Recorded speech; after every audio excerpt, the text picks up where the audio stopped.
The billionaire stood silently in the corner of his own mansion while a young maid laughed at him, believing he was nothing more than an old janitor who had somehow been allowed through the servants' entrance. She mocked his worn uniform, pointed at his battered cleaning cart, and told the other workers that people like him belonged in places where nobody important could see them. What she did not know was that the man she was humiliating owned the mansion, the company that employed everyone inside it, and a fortune large enough to change thousands of lives. And in just a few minutes, he was going to remove his hat and reveal the truth. Marcus Bennett had spent 20 years building an empire from nothing. His company had begun with a tiny office, one second-hand computer, and a loan he had been terrified he could never repay.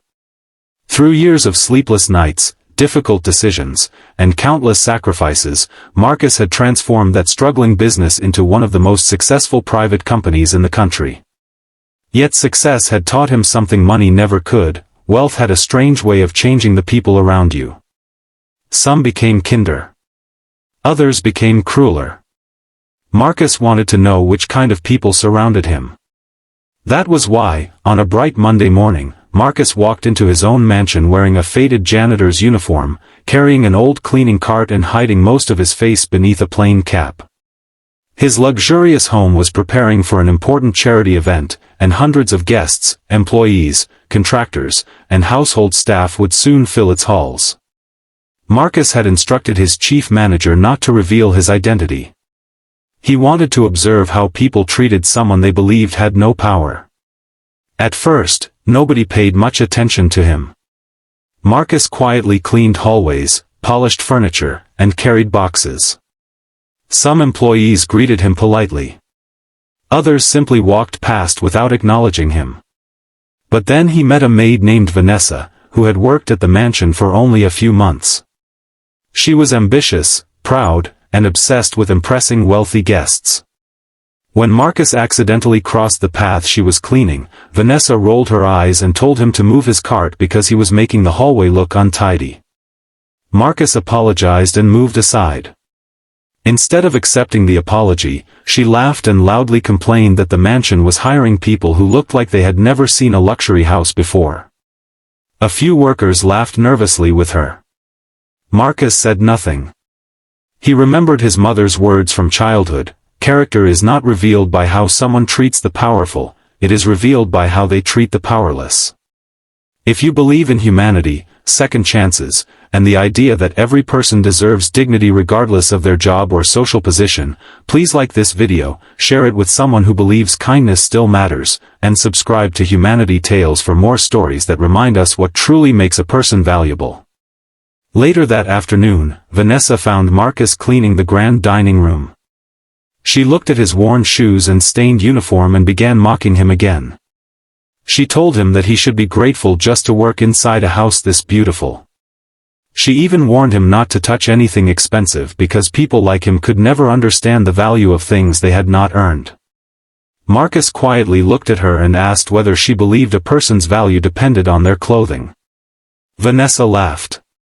She said that in a place like this, money decided who mattered.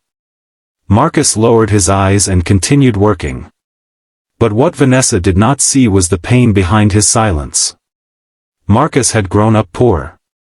He remembered his mother cleaning offices late at night while he waited outside with his homework. He remembered eating simple meals and watching other children receive things his family could not afford.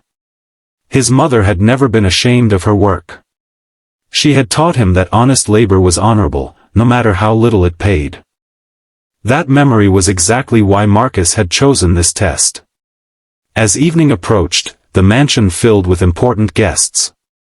Business leaders arrived in expensive cars. Charity representatives walked through the front doors. Executives from Marcus's company gathered in the main hall, waiting for the owner to appear. Vanessa proudly moved among them, desperate to prove that she belonged among the wealthy. Then the mansion's head manager suddenly walked toward Marcus. Everyone expected the janitor to be ordered away from the guests. Instead, the manager stopped directly in front of him. He lowered his head respectfully and said that the guests were waiting for him. Vanessa froze. Marcus slowly lifted his hands toward his cap. The room became silent. He removed the hat. The man standing before them was no struggling janitor. He was Marcus Bennett, the billionaire owner of the mansion, the company, and the very organization that employed Vanessa. Vanessa's face changed instantly. Her confidence disappeared. She tried to apologize, but Marcus raised his hand gently. He told her that he was not angry because she had insulted him. What saddened him was that she had believed another human being deserved humiliation simply because she thought he was poor. The room remained silent. Marcus then turned toward the other employees and explained why he had disguised himself. He said he had not come to trap anyone or embarrass anyone. He had come because he wanted to know whether the values written on the company's walls were actually practiced by the people working inside it. Then something unexpected happened. Marcus announced that the mansion would begin a new employee program focused on respect, education, and advancement for every worker, from executives to cleaners. He said that nobody should remain trapped in a position simply because of where they started in life. As for Vanessa, Marcus did not fire her. Instead, he gave her a choice: apologize sincerely to the people she had humiliated and participate in the company's new leadership and empathy training, or resign. Vanessa stood quietly for a long moment before finally apologizing. She admitted that she had become so obsessed with appearing important that she had forgotten what it meant to be decent.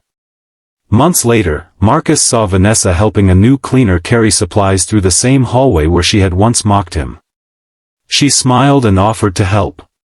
Marcus watched from a distance, and for the first time that day, he smiled. He realized that the greatest victory had never been revealing that he was a billionaire. The real victory was showing someone that kindness could change the direction of a life. Money could buy a mansion, luxury cars, and endless comfort. But it could never buy the dignity that comes from treating another human being with respect. And Marcus never forgot the lesson his mother had taught him: a person's worth is not measured by the uniform they wear, the house they live in, or the amount of money in their bank account.